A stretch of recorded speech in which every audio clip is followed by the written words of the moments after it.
Hello guys, welcome to your own channel Banking Spartan. So I just come to my hotel after the finish of examination. So IBPS clerk की prelims का मैं आज पूरा overview देने वाला हूँ। Second shift में था मेरा, तो कैसा क्या हिसाब किताब था उसके बारे में थोड़ा सा डिस्कशन कर लेते हैं। तो जो सबसे पहले स्टार्ट हुआ था वो इंग्लिश से हुआ था। तो इंग्लिश में 5 पैरा जंबल थे। 3 जो क्वेश्चंस थे वो वर्ड यूजेस वाले थे। 7 to 8 क्वेश्चंस आरसी के थे, उसमें 2 सिनोनिम एंटोनिम दिया हुआ था। RC was little bit moderate side. और हाँ 5 फिलर्स थे, that is also little bit moderate side, क्योंकि कंफ्यूजिंग था। उसके अंदर जो काफ़ी सारे वर्ड थे वो ऐसा लग रहे थे कि सब ये भी आ सकता है वो भी आ सकता है, तो काफ़ी कंफ्यूजिंग था वो। और उसमें और क्या था, पैरा जंबल, हाँ वर्ड जो उसके अंदर दिए हुए होते बोल्ड में, उसमें से आपको मिस स्पेल्ट बताना था कौन सा मिस स्पेल्ट है, तो वो थे क्वेश्चंस उसके। और एरर के क्वेश्चंस आए थे उसमें। आपको 4 to 5 वो दे दिए थे सेंटेंस, उसमें से आपको एरर बतानी थी कि कौन सी एरर है उसमें। तो 5 क्वेश्चंस उसके थे। और बस यही कुछ हिसाब किताब था उसका, बाकी तो मुझे अभी याद नहीं आ रहा है। तो मेरे इंग्लिश में 25 अटैम्प्ट है। उसमें एक सिनोनिम जो था वो कुछ समथिंग, कौन सा वर्ड था, रनिंग, एक रनिंग रीडिंग वर्ड था, सॉरी रीडिंग वर्ड था। रीडिंग वर्ड का आपको सिनोनिम बताना था। और कौन सा था तो अभी बस ये याद आ रहा है। तो हमारे एक साथी है, वो भी पेपर देने आए थे, तो उनसे भी जान लेंगे कि उन्होंने कैसे क्या अटैम्प्ट करा। तो मेरे 25 अटैम्प्ट है इंग्लिश में। अब मैं बात कर लेता हूँ दूसरे सेक्शंस की।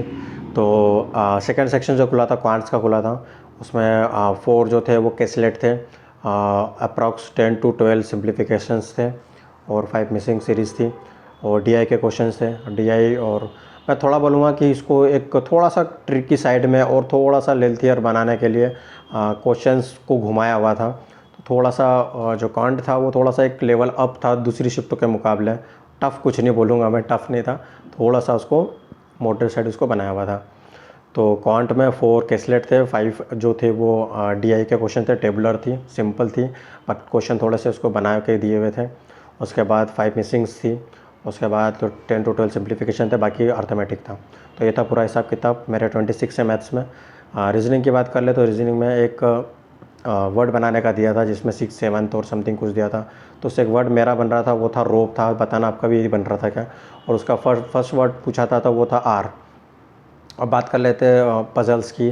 तो उसमें पज़ल्स एक बॉक्स बेस्ड पज़ल थी, और एक शेड्यूलिंग वाली पज़ल थी, और 5 जो थे वो कोडिंग डिकोडिंग थे। 5 2 से 3 इनइक्वलिटी थी, 4 से 5 सिलॉग्स थे। और हाँ एक वो दे दिया था वर्ड वाली जो आती है ना जनरली, जिसमें पूछ लिया जाता है कि वर्ड वाले मतलब 4 वर्ड दे देते हैं, फिर वर्ड में आपको बताना रहता है कि फर्स्ट वर्ड में अगर ये ऐड कर दे तो कितने उसके अंदर मीनिंगफुल वर्ड बन रहे हैं, फिर वर्ड को आपको अरेंज करना रहता है। उस तरीके से उसके 5 क्वेश्चंस दिए हुए थे। उसके बाद एक वर्ड दिया था, उसको आपको फॉरवर्ड बैकवर्ड बताना था। और बस मुझे इतना याद आ रहा है, ऐसे ही कुछ हिसाब किताब था इसका। और रीजनिंग में मेरा टोटल 35 अटैम्प्ट है, तो मेरा जो टोटल अटैम्प्ट है वो 86 है। और हमारे साथी भी गए थे पेपर देने, तो कितने अटैम्प्ट है? 74 अटैम्प्ट है इनके। और मैथ्स में कितने किया? 22 मैथ्स में है, रीजनिंग में 29 है, इंग्लिश में 23 है, तो 74 है। और गुड अटैम्प्ट मैं बोलूँगा अप्रॉक्स 73 से लेके 80 के बीच में, जितने भी 70 to 80 है इस शिफ्ट के गुड अटैम्प्ट है। वो भी वहाँ पर बोल रहा हूँ मैं जहाँ पर वैकेंसीज अच्छी खासी है। जहाँ पर वैकेंसीज नहीं है तो आपको 80 के अराउंड तो करना ही है।